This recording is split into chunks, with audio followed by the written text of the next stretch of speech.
Welcome, fans! Let's see, what are my fans called? Well, my Patreon tiers are named after job classes from Dungeon Siege, which I guess would make fans who don't contribute to my Patreon... farmers? Yeah, my fans are farmers. You listening to this, you're a farmer now. Or contribute to my Patreon for a more dignified title. I mean, there's no need to contribute yet. I haven't even gone to the trouble of linking my Patreon for ages. Haven't done anything worth paying for. But my time will come. Gotta cultivate a few more farmers first. TAPAS and Stuff Productions isn't a real thing yet, it's just me and my channel, but at some point in the future, TAPAS might become a real corporation, and I'll have to change up my Patreon page so it's fair, or maybe make a second Patreon for TAPAS and one for just me. I don't know, whatever. I'm not on any kind of track to blowing up as a channel, I'll never be a corporation, and why would I ever want to be? It's just a YouTube channel, and me, I commission the talent. And write. Been writing. Yeah. Got some cool stuff coming up. I'm mostly focusing on catching up on the podcast, getting to 52 episodes before the month is out, but once we start podcast season 2, we'll be getting back to some original content, I hope. I mean, whatever, nobody listens to the podcast right now. They'll start listening to future episodes once I start producing real content, and I'm working on that. Working on some real good stuff. Today in the fanfiction segment, it's the middle part of Moon, Sun, and Stars. Doing this installment in thirds, and the first third didn't give me much until the end. Let's see what remains.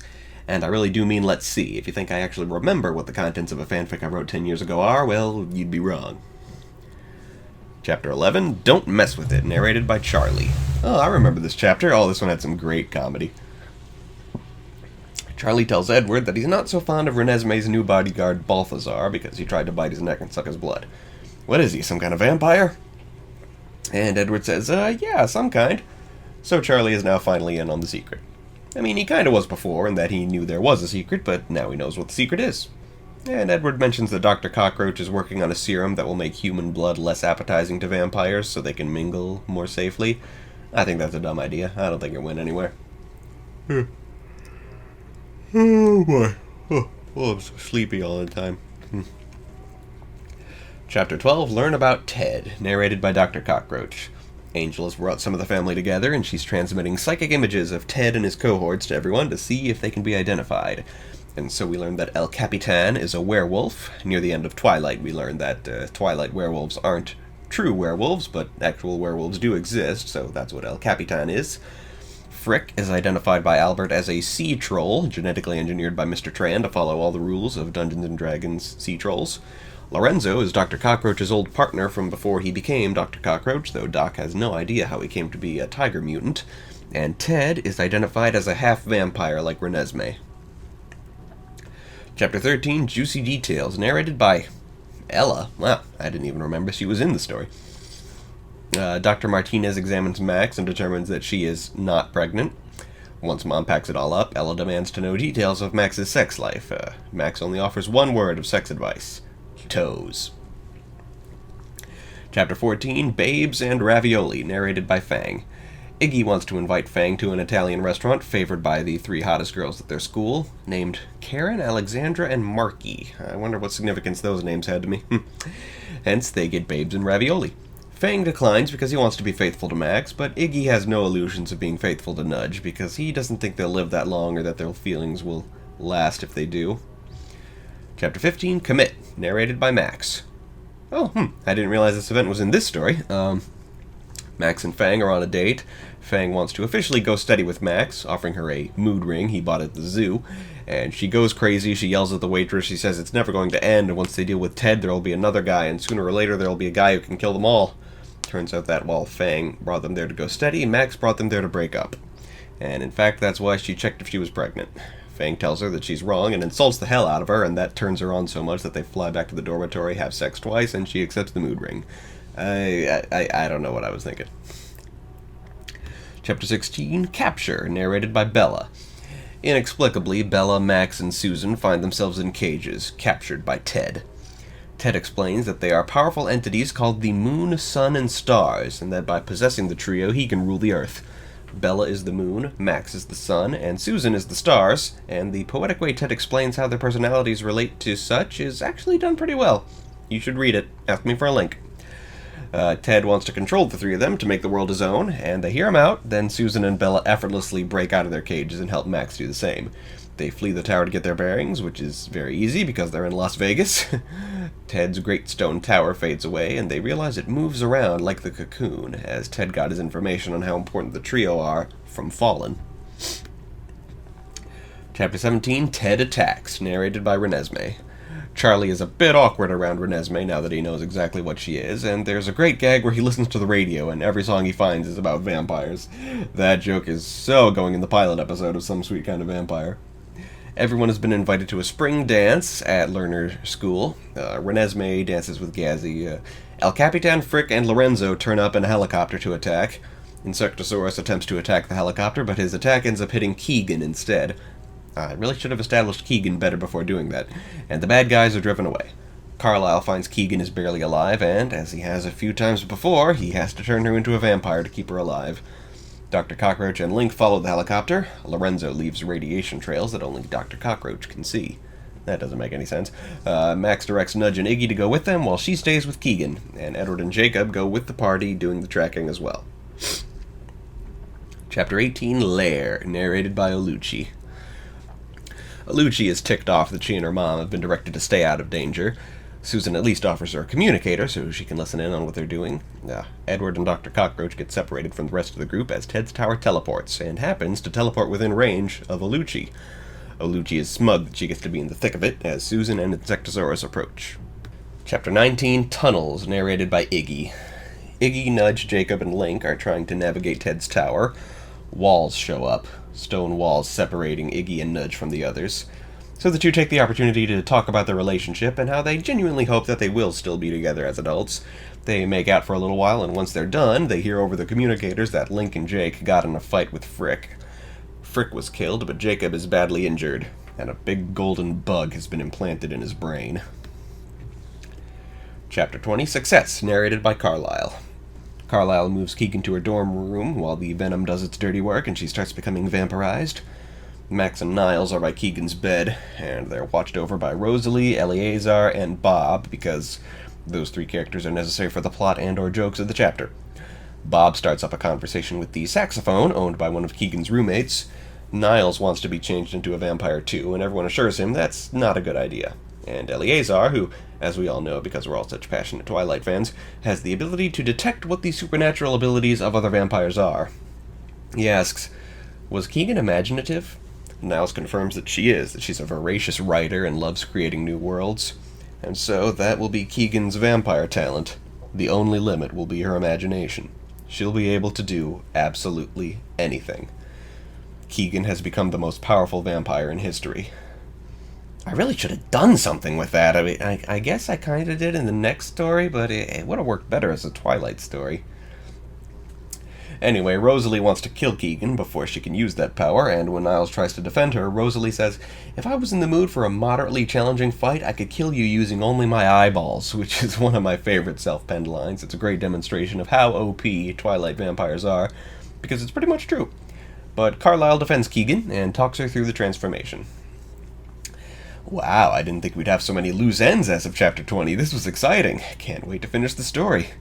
The ideas and the events and the plot, these are all good. The problem is just that none of it lasts very long. It all goes by so fast. This was very much a recurring problem with my early writing when I was in my teens. I like to think I've gotten a lot better at it in the past 10 years, but to be honest, I'm not entirely sure that I have. Secrets o' Droon.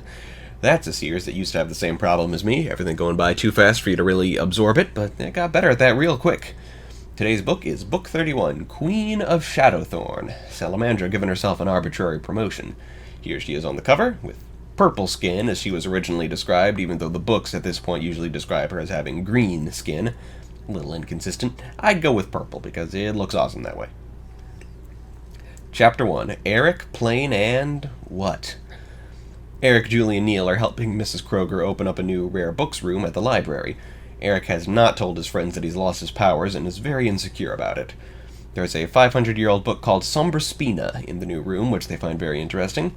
They've all had Droon dreams about smoke and fire in the shape of fingers, and soon they see a column of smoke rising from Eric's house.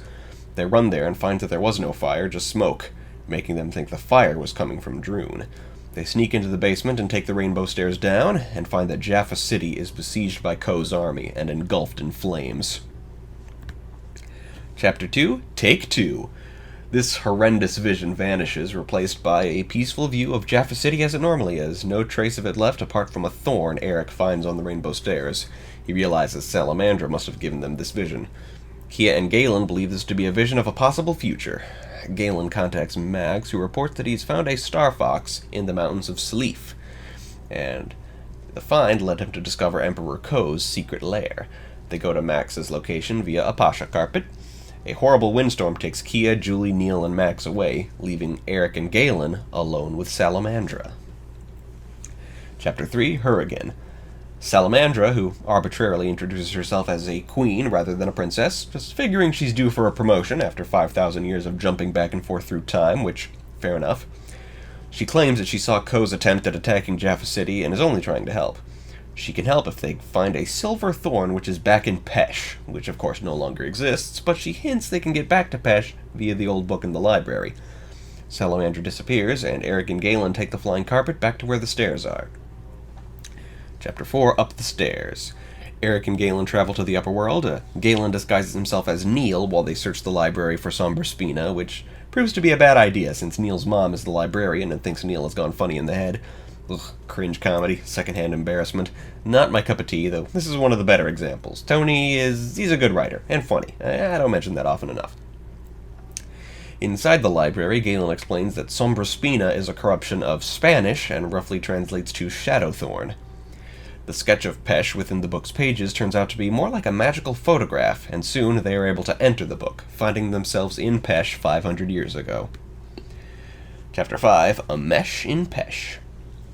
Eric wonders if, now that they're back in time before Ko kidnapped Zara, they can prevent that from happening.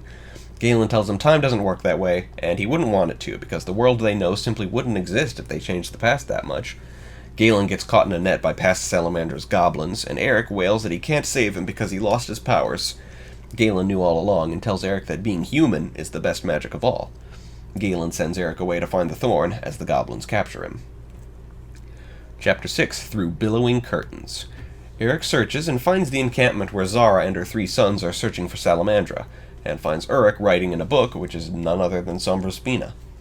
He goes against what Galen told him and tries to warn them of Ko's approach, but he's too late. Ko is already there. Ko and his nins get in a fight with Salamandra's goblins and steal a treasure chest which Eric knows to contain the silver thorn. Eric goes to steal the thorn back from Ko, and in doing so inadvertently reveals to Ko Zara's location. Stable time loop. Heartbroken, Eric sneaks into Salamandra's dungeons to free Galen, and they return to the present and leave the library. Chapter 7, There and Back Again. They return to Droon and to Sleef, Eric stewing and hating himself all the while. Salamandra is helping the other 4 fight off Ko's beasts. Eric confesses that Salamandra stole his powers and that he screwed up, and everyone comforts him. Salamandra uses the silver thorn to create the land boat of Pesh, a great warship on wheels that will take them straight to the Portal of Ages. It begins its trek to the dust hills of Panjabar. Chapter 8, Journey of the Land Boat. They get to the dust hills, and Salamandra believes the portal is atop the highest peak. The Ubjar are hiding, as Ko has been in the area. For the first time, some of Batamogi's 9 brothers get lines, and 5 of them get names, all of which are anagrams of Batamogi. Magiboda, Tigomaba, Gabitamo, Mibotaga, and Tomigaba. That makes my head hurt. The Ubja Kings activate the wind wheel, bringing the heroes to the high peak. Chapter 9, Gugu Gethwing. Atop the peak, they find dozens upon dozens of strange black orbs glowing with blue and red veins. Galen realizes these are moondragon eggs. Gethwing has produced an army of offspring, thousands of them, and the moondragon himself shows up and bids his children to hatch. There's a big battle, our heroes clearly having no problems fighting newborn babies. I guess when they're Gethwings, who is depicted with no redeeming qualities, his babies are just little monsters. As the heroes begin to get overwhelmed by Gethwing's army, Salamandra shows up with her time portal. Chapter 10, Eric, Plain, and Tall. Galen urges Salamandra to banish Gethwing into the distant past, but as it turns out, Salamandra and Gethwing have teamed up, deceiving the heroes into coming here while Ko goes to raise Jaffa City, then going on to usurp whoever wins that fight. Gethwing hurls Eric, Julie, Neil, and Kia into the time portal. But Salamandra backstabs Gethwing and throws him in too.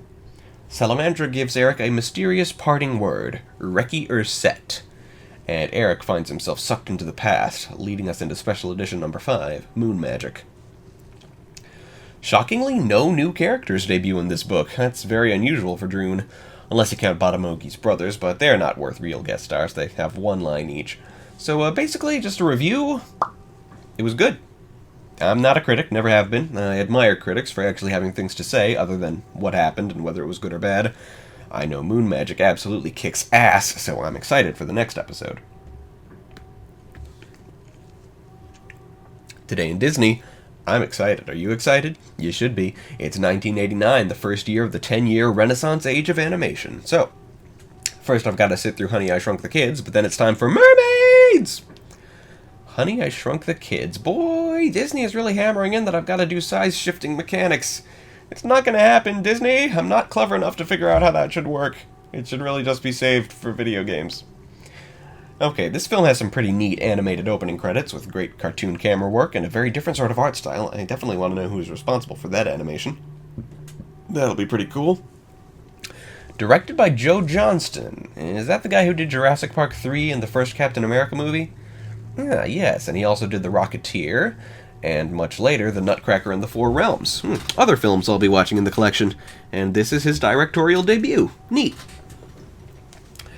Our film stars the Zielinski family, headed by Wayne, a quirky, absent-minded scientist played by Rick Moranis, his very stereotypical teenage daughter Amy, and equally science-minded young son Nick, and their dog Quark. The film also stars their neighbors and rivals, the Thompsons, headed by Russ, played by Matt Frewer, his wife May, and two sons, moody teen Russ Jr. and paranoid trapmaster Ron. Wayne is trying to shrink objects, but ends up blowing them the fuck up instead, so his presentation this morning is doomed to failure. Flubber popped up in my YouTube recommendations based on this film. I decided against putting Flubber in my collection, but now that I think about it, yeah, the robot buddy, the Flubber itself, those are great concepts. I should add that film to Postscript Inspirations to see if it's got anything else worth thinking about. Matt Frewer is really good in this film. He reminds me a lot of Jim Carrey in voice and mannerisms. I know he's mostly a comedic actor, such as in Hercules, but the role I've heard him the most in is as the sociopath Jackal in Gargoyles, so his comedy performance here is really impressive. I suppose for most people it would be the other way around, but, you know, either direction is good. A performer who can do comedy and drama and can do both really, really well is always nice to see. Our plot kicks off when Ron accidentally hits a baseball through the Zielinski's window, which does something to Wayne's invention. Somehow, the baseball in the machine was the missing piece, and the machine starts shrinking objects in the room. All four Zielinski and Thompson children go to fetch the baseball and get themselves shrunk. Wayne, at his conference, is explaining the benefits of shrinking objects.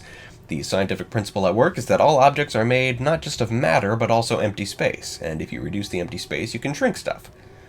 I think it would have been better off unexplained. That doesn't sound right. Everyone at the conference wanders off, unconvinced. So we see the shrunken kids, said to be about 3/4 of an inch tall, and they do a really good job conveying that with huge sets. Wayne comes home, and Quark tries to get his attention to the four shrunken kids, but they're so small he can't hear them or easily catch sight of them. The baseball rolls out of the machine, and the machine powers off, leaving no evidence that it was ever on. In a fit of frustration, Wayne smashes the machine, sweeps up the glass and wreckage, and, of course, the kids, dumping them out into the trash can and taking the trash bag out to the back alley, kicking off the main quest. The four kids now need to cross the yard and get back to the house. It's going to be a long walk, and Nick didn't mow the lawn like he was asked, so it's like a jungle out there. 3 miles of it by Nick's calculations. Oh, that's so cool! I feel like shrunken quests like this in Keys and Kingdoms, should happen. You know what they need to be? They need to be very specific plot-related moments caused by some sort of legendary action, you know, rather than something that could happen at any time. Something that, you know, you have time to prepare maps and stuff for at the new scale. Yeah, that works. Sometimes you gotta use a spell that's not in the rules, that's very unique, and specifically for, like, a plot. Yeah, totally. In the meantime, Wayne's wife Diane turns up, a high-powered realtor, and I suppose the titular Honey. Wayne and Diane are a little bit estranged at the moment, and they're only just starting to think it's odd that they don't know where their kids are. There's a nice action sequence with some bees, taking them all over the 2 yards and around the 2 dads. Wayne finds Ron's baseball bat in the backyard and suddenly realizes what's happened. He finds his shrunken chair and couch and realizes he must have swept up the kids. He starts searching the garbage and realizes they're in the backyard somewhere. And this is when he starts freaking out. While searching for the kids, he accidentally activates the lawn sprinklers, which constitutes a pretty big hazard for the kids. Amy nearly drowns, and Russ Jr. gives her mouth-to-mouth to resuscitate her, which he claims he learned in French class, to Nick's confusion. They continue through the yard as Wayne continues to search for them. They find a cookie dropped in the middle of the yard, a godsend as they've gotten hungry after all this trudging, but unfortunately, some terrifying backyard ants have found it too. The creatures in this film are animated by Ray Harryhausen and voiced by Frank Welker. You don't get movie creature effects more classic than that. Soon they realize that the ant is alone and decide to ride it back home. Remarkably, they manage to tame the thing, which I just don't buy. Ants are terrifying. That evening, Wayne finally confesses to Diane that the machine works and the kids have been shrunk. Diane faints. The kids decide to rest for the night, taking shelter in a Lego. They try to release their new pet ant, but it sticks with them. The Zelinskys decide to get some sleep and try to find the kids in the morning. Amy and Russ make out just as a scorpion turns up and tries to eat them. Doesn't strike me as very likely, a scorpion in a suburban backyard someplace. Maybe a spider or a centipede, but maybe those would have been too scary. A scorpion works. The ant fights the scorpion off and is mortally wounded. Emotional death scene. For an ant. Yeah, I don't buy it. Ants suck. Or maybe I just read too much Animorphs as a kid. The Animorphs hate ants, for good reason. The next morning brings a scene of horror as Nick's friend Tommy comes by to mow the lawn as Nick bribed him to do. Wayne wakes up just in time to save his kids, as he's been up all night repairing his machine. The Zelinsky parents continue scanning the grass for a few more moments before returning to repairing the machine. The kids finally make their way inside the house, and in the film's signature scene, Nick ends up in Wayne's bowl of Cheerios, and Wayne spots him just in time. The sets and the chroma keying are really, really good. Most of the sequence is quite convincing. The kids manage to communicate to their parents that the baseball is key to making the machine work. Russ Sr. volunteers to test out the laser to make sure it won't blow up the kids. Hey, that's the title of the first sequel, although the sequel meant blow up as in expand, not explode. The second sequel was Honey, We Shrunk Ourselves, which I saw when I was like 3. I thought it was the first movie. So the device works, the kids are back to normal size. Amy and Russ Jr. are a couple now, and the Zelinsky parents have reforged their bond, and the Thompsons and the Zelinskys have become one big family. Cut to Thanksgiving, where they eat a turkey presumably expanded by Wayne's machine. Amy and Russ Jr. play footsie under the table, and Nick finally gets the French class joke from earlier, and the credits roll. I really thought Ray Harryhausen did the creature work in this film. I guess I was mistaken. It was Phil Tippett. Well, he's good too. He does good creature work. Phil Tippett of Dinosaur Supervisor fame. And who did the opening title sequence? Nobody in particular, I guess. And evidently a lot of this film was shot in Mexico for some reason. Go figure. So that was cute, and now mermaids! That's right, ladies and gentlemen, it's time for the film that kicked off the Disney Renaissance, and in a nice coincidence, the 50th film in my collection. The fourth Disney princess makes her debut in The Little Mermaid, directed by John Musker and Ron Clements. It doesn't quite introduce the pioneering digital animation the Renaissance would later be known for, but it does have one element that helped kick the whole thing off: Broadway-style musical numbers, courtesy of Howard Ashman and Alan Menken. Disney films were almost always musicals before, but only now did they start being the sort of musicals people absolutely geek out over. My first question has to be, why is this story called The Little Mermaid? As far as I can tell, she's a regular-sized mermaid, with above-average breast size. Did Hans Christian Andersen work for Video Brinquedo or something? I suppose the Brave Little Toaster wasn't particularly undersized either. The word little is just good for whimsy. I don't know, I'm going to try to avoid the plot synopsis thing that I've started to do. You know, everybody knows this movie. I'll have to try and stick to thoughts. And thoughts, well, this movie is gorgeous. Just a few seconds in, the ocean waves, the animals. Christopher Daniel Barnes, who plays Prince Eric, was only 17 at the time. Rather impressive. His assistant Grimsby is played by Ben Wright, who was also Roger in 101 Dalmatians, returning to Disney after nearly 30 years. And the undersea scenery, God, this is already giving me chills. Such a higher caliber of production value. This truly is the rebirth. That's what Renaissance means. And they reveal the mermaids and Atlantica, and I'm just giggling and squealing like crazy. So many ideas, like...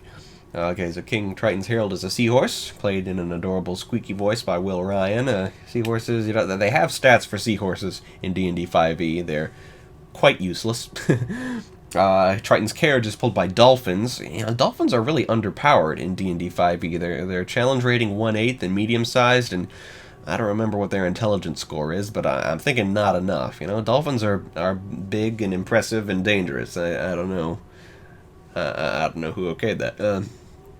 And King Triton's Trident, well, it's basically the ultimate super weapon of Disney, on par with the Keyblade. And when King Triton first enters the concert hall, you can see Mickey, Donald, and Goofy in the audience. I like pausing the movie to spot them in the crowd.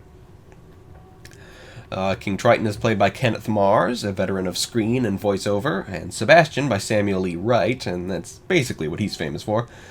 We get our number, where Ariel's 6 elder sisters prepare to present her. The sisters aren't especially attractive in this film, with weird voices and goofy faces. Supplemental material makes them all more appealing, so you can relate to them better, I suppose. Ariel, played by Jodie Benson, did not show up for the concert. Instead, she's out with her friend Flounder, played by Jason Marin, to dig through some human shipwrecks looking for treasures. A fork and a pipe are interesting enough for her to steal. An overly persistent shark pursues them. Ariel outwits it. It's pretty hip to hate on Ariel. I mean, being anti-Disney princess in general is hip enough that Disney itself gets in on it sometimes, but Ariel above all else, it's like in the culture, you're supposed to hate her for her completely selfish desires, all of which she gets in the end, and, that's not wrong, per se, but, and writing in that she's 16, making every viewer over that age see her as flighty and likely to change her mind soon, that was a misstep, but I don't know, she's so cute and enthusiastic and inquisitive, I can't hate her. Scuttle the Seagull, played by Buddy Hackett, gives her the entirely wrong information about what the fork and pipe are for, I think we all remember combing our hair with the dinglehopper. Yep. And we see Ursula the Sea Witch, played by Pat Carroll. According to Wikipedia, she's a mythical creature called a Cecilia, which has no article of its own. But, naturally, Ceciliae need to be a race in Keys and Kingdoms with all the prominence of merfolk, sharing campaign settings with them. So I'm beginning to catch on to the changes to the Disney formula that made the Renaissance so memorable. The animation is dazzling, to be sure, and the music is absolutely epic. But there's other details, too. Like, there's the huge amounts of characters, very marketable that way. And Ariel's design, you put her next to Snow White, Cinderella, and Aurora, and the first thing you'll notice is her gigantic eyeballs. The modern Disney princess look was very manga-inspired, and the distinctive art style of manga was inspired by the Golden Age Walt Disney art style. Circle of life. The eyeballs of Disney princesses would get even bigger when they made the move to CGI. And then there's the rockin' bodies. Yes, I know Ariel is 16. She's a series of drawings. She's only 16 because it says so in the script. Relax a little. So the Renaissance princesses are no Jessica Rabbit, but they're hourglass figures and ultra-perky D-cup breasts. Well, let's just say they started with Ariel, who wears nothing but a strapless bra, and the characters got increasingly sexualized from there. Aurora had an exaggerated hourglass figure, and Cinderella, as I mentioned, had the exact facial proportions of a pinup girl, but only in the Renaissance did Disney girls become quite so luscious. They did not continue that trend with the jump to CGI, made them a bit more kid-friendly, with subtle breasts and tiny hands. And big old eyes. Anyway, where was I? Well, that was Ursula. Probably the epitome of Disney's queer-coded villains, to the point they actually wanted a drag queen to voice her, but he died. So they got an actual woman, which I'm sure aged the film better. Anyway, after getting chewed out by her dad, Sebastian follows Ariel to her secret grotto, a very iconic location where she keeps dozens upon dozens of human treasures. And she sings Part of Your World about how she wants to change everything about herself for a man she just met. Oh no, wait, this number takes place before the first time she sees Prince Eric. The song is about how she's always wanted to be human, and that's what motivates her. Checkmate, Ariel haters. Lots of thoughts about this number. First of all, for the Disney princess, the first Disney princess of the Renaissance, a character for whom it's a plot point that she's an amazing singer, it's kind of odd that this is her only number. Sure, she sings it again later, but still, it's her only actual song. Kind of weird. She just gets the one. And, of course, Jeffrey Katzenberg wanted the number cut because he thought it would bore the audience. Like I said, that man's never had a good idea in his life. How he ever became a high-powered executive. Anyway, but boy, the animators really went all out with Ariel in the scene, her posing and facial expressions and gyrating around. It's just dirty. And now she meets Prince Eric. Well, sees him, anyway. He's celebrating his birthday out at sea. She gets the closest look at humans she's ever had in her life thus far, and she falls hard for Eric, and I don't blame her. What happened to actual attractive Disney men? Arrgh. CGI, that's what happened to them. I've never seen an attractive CGI animated man, and I've only seen one CGI animated woman who was attractive, which would explain why every CGI animated woman has that one woman's face. But I'm getting ahead of myself. Maybe Jack Frost from DreamWorks Guardians is the one attractive CGI man. I don't know. So Grimsby gets Prince Eric a statue of himself for his birthday, to which Eric has a WTF reaction. He's a very humble royal. He dresses like a sailor, we almost never see him in full princely regalia, and he's a romantic who feels like he'll have a lightning bolt moment when he meets the girl of his dreams. I don't know, I'm starting to fall for the guy. Disney gets a lot of flack for the insta-love thing, and, which, of course, inevitably led to them giving themselves flack because they're whores, but they make those insta-love moments very successfully romantic. I don't know. So then a hurricane comes, devastation reigns, our man sees his future drip drip down the drain. Please tell me there's someone in my audience who gets that. There's a hurricane, Eric is a big hero during it, saves lots of people, but ultimately he nearly drowns, and Ariel has to save him. A lot of people assume that this movie takes place in Denmark because that's where Hans Christian Andersen was from. But there's this artist I follow on DeviantArt who makes a pretty good case via this map right here, if I remember to edit the map into the video instead of just holding on the Little Mermaid poster, that the film was actually set in a Danish settlement in the Caribbean because of the tropical undersea wildlife in the film and how they didn't really have hurricanes in Denmark. I don't know. I'd rather headcanon that it takes place in a fantasy version of Denmark, because, there's mermaids in it, but having witnessed the hurricane from the film, I actually kind of admire that logic. Ariel brings Eric to the beach, stays with him, and sings to him until he regains consciousness, giving him just a brief glimpse of her face and her singing voice before she slips away into the ocean. And so the insta-love is mutual. Unconditional and irrevocable, as the poet might say. The poet being the blurb on the back cover of Twilight. Ursula, who was already keeping an eye on the headstrong and independent Ariel in the hopes of using her as a pawn to overthrow Triton, sees this as a welcome update. And now we get the Best Original Song Oscar winner, Under the Sea. Not much of a point in the film, except to give it a theme song. The whole deal where Sebastian has a Jamaican accent was apparently the idea of Alan Menken, who wanted to write Calypso-style numbers for the character. That was a good idea. Sebastian's numbers are definitely the best in the film. I believe Kiss the Girl was nominated for the same award that Under the Sea won. You can tell from Sebastian's dialogue, when you look at the words he says on paper, he was supposed to be a stuffy Brit in the original script. None of his lines really have that Caribbean feel to them, bar the occasional, presumably ad-libbed aside, such as, "Jeez, man!" It's got a weird design. He's like a crab with like a turtle neck and an almost human head. Why couldn't they have just made him a crab? I don't know. This number and most of the film has a lot of interesting sea life and glimpses at mermaid culture. I think the Little Mermaid TV series will provide much more inspiration in that department. Now, at this point in the film, everyone who knows Ariel knows she's fallen madly in love with someone, so Triton asks Sebastian what that's all about, and Sebastian breaks, confessing it's a human she's fallen for. Triton is enraged. Meanwhile, Flounder has found the statue of Eric and brought it to Ariel's secret grotto, but before she has a moment to enjoy it, or enjoy herself to it, Triton and Sebastian turn up. Triton goes on a racist rant against humans, and she blurts out, "But Daddy, I love him," which is usually a punchline, but here... Okay, yeah, Triton destroys Ariel's collection. Any parents out there, never break a child's trust in that way. Even if they're wrong, they'll never trust you again. You can see why in the next scene Ariel is quick to accept the assistance of a known villain. Ariel is approached by Ursula's eel minions, Flotsam and Jetsam, played by Patty Edwards. Yes, the eels are voiced by a woman. Hardcore, eh? So they take her to Ursula's lair, which has an amazing design, her garden, which is freaking scary. I think the creatures that make up the garden are canonically called polyps, and are, of course, the shape-shifted merfolk Ursula has hustled. poor unfortunate souls. Need I say more?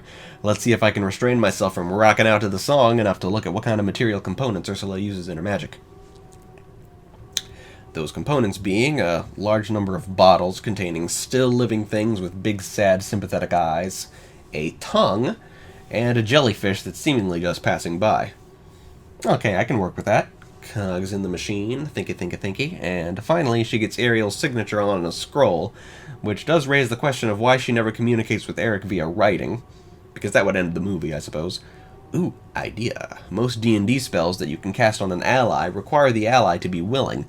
What if, for any spell described as such, you need their written consent? That would be interesting. Let's see how I can implement that into the buffs that have been cast in Chosen scripts so far. Choices scripts so far. Yeah. Making the components a bigger thing in Choices magic, yeah. So we see two of the deals Ursula has offered over the course of her career as a witch. Yeah, a flashback she shows in her cauldron, a gawky, awkward merman and an overweight mermaid have their physiques altered, he becoming muscular and she thin, and they become a couple. What kind of D&D spell would that be? Most alteration and disguise spells, the only restriction is that you have to be within a foot of your original height, so in theory, bulk could change by any factor. An increase in the physical ability scores probably also changes the physique, and that's an ability-modifying spell. Of course, none of these spells are permanent, except at the very highest levels. Ponder. The spell Alter Self has a few options. There's disguising, the adding of natural weapons, and aquatic adaptation. In K&K, quite a few core races already have natural weapons or already aquatic, so what if, you could modify an already aquatic creature to be less aquatic? Worth talking about, with Merfolk as a core option. And the deal Ursula offers to Ariel, she turns Ariel human. After 3 days, she needs to either acquire the Kiss of True Love, or she turns back into a mermaid and becomes Ursula's slave. That's kind of a geese. Is a geese a thing in 5th edition? True Love's kiss needs to be a huge factor in Keys and Kingdoms magic, at least true love in general. And for payment, Ursula asks for Ariel's voice. That's the kind of thing witches tend to ask for in fairy tales. In this case, we know why Ursula wants it, or at least she comes up with a utility for it later. She uses it to fuck up the deal so she can hold Ariel for ransom. And of course, this would be a very useful thing to ask for if Ariel was a spellcaster, which she is in the first Kingdom Hearts game, and I feel like in Keys and Kingdoms she'd be a bard, seeing as she's a professional singer. She wouldn't be able to cast any spells that have verbal components, which is nearly all of them. Great way to neutralize an opponent, that. So maybe an Ursula, who works under D&D rules, would be able to enact the very same deals if she was incredibly high level, but I don't think so. Basically, K&K may be fairy tale themed, because Disney is usually fairy tale themed, but fairy tale stories, well, they'd have to be modified. The Order of the Stick has occasional stories called Stick Tales that analyze how classic stories would go differently if they worked under D&D rules. But, that's what D&D is all about, telling stories that make sense under the restricted game rules. Yeah. Okay, and finally, the incantation that Ursula sings to cast her spell on Ariel. Beluga, Savruga, come winds of the Caspian Sea, larynxis, glossitis, et max laryngitis, la voce to me. Okay, a beluga is a whale, of course, and also a fish, I think. Winds of the Caspian Sea, that just sounds cool. Larynxis refers to the larynx, that's the organ thingy that produces the sound of your voice, I think. Laryngitis is inflammation of the larynx, which usually causes loss of the voice, and la voce, of course, means the voice. Looking up the other words, okay, Savruga is a kind of sturgeon fish, so another maritime thing that rhymes with beluga. Convenient that word exists. And glossitis is inflammation of the tongue. So basically, the first line is nautical themed, and the second line is all about removing Ariel's voice. That's a brilliant incantation. I've been struggling to figure out how to depict verbal components in K&K spells. Thus far in the choices, I've been writing spells that take a bonus action as being cast by saying a single English word. Spells that take a full action to cast, which is most of them, are invoked by reciting a Latin incantation, and I got pretty sick of those Latin incantations pretty quick. So I've been trying to rethink how to do it. Something like this would be interesting. Something like that incantation that Ursula sings. What I've got to do is go through every D&D spell and figure out what its verbal and somatic components are. make that consistent throughout all K&K media. And if a spell takes a minute to cast, or 10, or an hour, there are some spells like that, maybe I should write little chants that need to be recited, or even a full musical number. Very interesting, very interesting. Well, I sure as hell got a lot of content out of Poor Unfortunate Souls. I'm gonna rewind the movie and listen to the song again.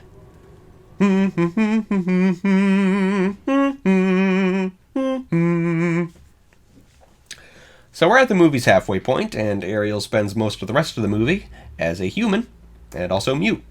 Still, much personality. A round of applause for the animators on that front, and everyone who worked on the Poor Unfortunate Souls scene. The animation really kicks up during the musical numbers, unsurprisingly. So first thing Ariel does is wrap herself in an old sail so she doesn't walk into the human world bottomless. Good call. I mean, she's bottomless on screen for like a minute or two. Gotta admire the film for getting away with that. I mean, obviously they shoot her from the waist up, but still. Would have been so easy for Ursula to provide her with some clothes, but they don't. That characterizes Ursula nicely, since when Triton turns her human at the end, he does give her clothes. And soon she meets up with Eric, who is certain he recognizes her, but realizes she can't be the girl he's looking for since she's mute. But she stirs his sympathies anyway because he's not a jackass, and he brings her home. Sebastian goes with Ariel, and there's a scene where he tries to avoid the royal chef, Louis, played by René Auberjonois. No idea if I pronounced that right. He's making stuffed crabs. I mean, Sebastian, a crab, finding himself in the kitchen of a seaside kingdom that no doubt relies heavily on seafood to sustain its population. It's all played for laughs, but let's be real here, that's terrifying. The movie does not go into how Ariel deals with the fact that her new home eats creatures she knows to be sapient. I assume mermaids in this film's universe are vegetarian. I mean, I hope so. Who the hell knows? Ariel even gets her own handmaiden, Carlotta, played by Edie McClurg with that classic Minnesota accent. And Ariel gets her first human-made costume change of the film, the pink dress, which clashes horribly with her fire truck red hair. I don't know how that outfit made it all the way to the final cut. I saw a thing recently related to the inevitable stupid-ass controversy related to the actress playing Ariel in the upcoming remake, who is black, that Ariel isn't a very realistic redhead, you know? Her hair is vivid scarlet, it's not very curly, and she has no freckles. Merida, now that's what real redheads look like. And yes, black people can have red hair too. Polynesian people, I'm not sure, but I still think it's awesome that Ali'i Carvalho will be playing Ariel in The Little Mermaid Live. That comes out, when does that come out? Tonight? Wow, I gotta watch it. In the meantime, Triton is racked with guilt over the fact that Ariel has gone missing. The next morning, Eric takes Ariel out on a tour of the kingdom, where she wears her more signature casual outfit, the blue dress with the big hair bow. That one suits her better, I think. After a day together, Sebastian tries to set the mood with the song Kiss the Girl. That's a great number. This film's usage of music makes me wish I'd thought it out better during the writing of The Choices Season 1. But, hey, ideas, use of music, lots of ways. During the song, Eric tries to guess Ariel's name, and since that would take forever, Sebastian whispers it to him. And of course, Sebastian pronounces Ariel's name differently from how everyone else in the film does, so it's a bit awkward to have Eric hear Ariel and quote-unquote repeat, Ariel? Although apparently Ariel is the correct way to pronounce the name, the movie made a mistake by having most of the characters say Ariel, and now the pronunciation of the name has been permanently changed. I anticipate something similar happening with Frozen for future generations. There won't be anyone named Anna in the future, they'll all be Anna. The kiss almost happens, but Flotsam and Jetsam overturn the boat to interrupt it. Ursula decides to intercede by using the voice she stole from Ariel. She's got a butterfly inside a glass bauble and uses it as another material component. It's pretty hardcore. So she turns herself into Vanessa, a human girl, also voiced by Jodie Benson, since naturally Ariel's stolen voice is part of her creation. So just as Prince Eric is thinking of stopping pining over the girl at the beach and maybe forging a relationship with his new friend Ariel, highly ironic, Vanessa turns up, singing in Ariel's voice and, for good measure, hypnotizing Eric. By the time Ariel wakes up the next morning, Eric has announced his forthcoming marriage to Vanessa that very day. Ariel is distraught. In a more faithful adaptation of the Anderson tale, at this point the story would end here, as Ariel probably kills herself or something, but no, not in this movie. Fortunately, Scuttle happens to hear Ariel's voice and sees that Vanessa's reflection reveals her true self, so he goes to warn Ariel. Ariel is determined to fix things before sunset, so she and Flounder pursue the cruise ship carrying the wedding party. Sebastian decides to tell Triton what's going on, and Scuttle gathers up all the birds and sea creatures he can find to bust up the wedding. The cut of the film I have appears to have reanimated the priest officiating Eric and Vanessa's wedding, so he no longer has the knobbly knees that many viewers mistook for a boner. That's funny. So the scuffle breaks Ursula's seashell necklace, which contains Ariel's voice, which goes back to Ariel. Unfortunately, the sun sets before Eric can kiss her, and Ursula transforms back into herself and drags Ariel into the sea. Triton confronts Ursula, and apparently is defenseless against the fact that Ariel signed a magically binding contract. Triton takes Ariel's place in the contract, becoming a polyp himself, giving Ursula his crown and trident.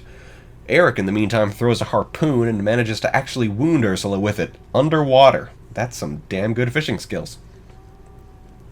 So, final showdown stuff. Ursula accidentally kills Flotsam and Jetsam when she was aiming for Eric, then she makes herself frickin' gigantic. There are spells of enlargement in D&D, but those, they make you twice as tall as you were before. There's nothing quite like what Ursula does here, but Ursula brings forth the instrument of her own destruction, a shipwreck, which Eric expertly pilots right into her gut, skewering her. Another brutal death in the Disney villain bank. Ursula's death frees everyone she's ever enchanted, as is typical in these stories, and Triton personally uses his own magic to make Ariel human so she can be with Eric. Again, even if this all happens way too fast, the emotion is just so real. What a film. And one that finally gave me the Keys and Kingdoms inspiration I've been waiting for. I bet I've got lots to write down. No doubt its expanded universe shall give me even more. Alright, let's see what kind of familiar names we got in the credits. Animators include Joe Ranft, Brenda Chapman, James Baxter. Ooh, Tony Ficilli. Didn't know he's been around that long. Tony Anselmo. It's really fun seeing names in the credits who'd become big later. Sherry Stoner, an animation writer, best known for being the voice of Slappy Squirrel on Animaniacs, was the live-action performance model for Ariel. She also did Belle. Howard Ashman, Alan Menken's lyricist until he died during production of Beauty and the Beast, gets an additional dialogue credit. That's fair. If he's writing song lyrics, he should have input into, other words. The copyright notice reads 1989 and 2018. They must have done a big refurbishment of the film just last year. That explains the modern Disney Castle logo and the lack of priest boner. Well, I don't want to end the podcast on a priest boner note, so, I'm just really glad it gave me so many K&K ideas. I'm going to buy Final Draft, the industry standard for writing screenplays. I can write properly formatted scripts. All my scripts are on Google Docs at the moment, and I'll keep them there, as that allows Natty and Kenzie to co-write with me from a distance, but when they're done, I'll convert them to Final Draft. At least I can do that with the first draft of my Eye of Argon screenplay, experiment with Final Draft a little. How much does Final Draft? $250! Christ. I guess that's why I didn't get it years ago. Well, I can afford it now. Yay, employment.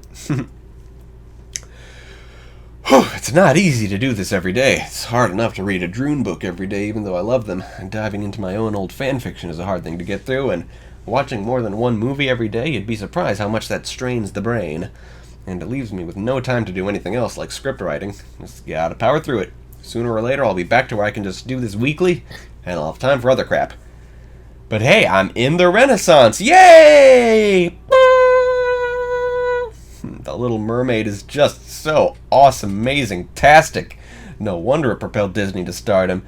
Everything that came before was just so dull in comparison. Now I see it the way, the world did back in '89. Yeah. Baby. Woo! Pump it up. More to come.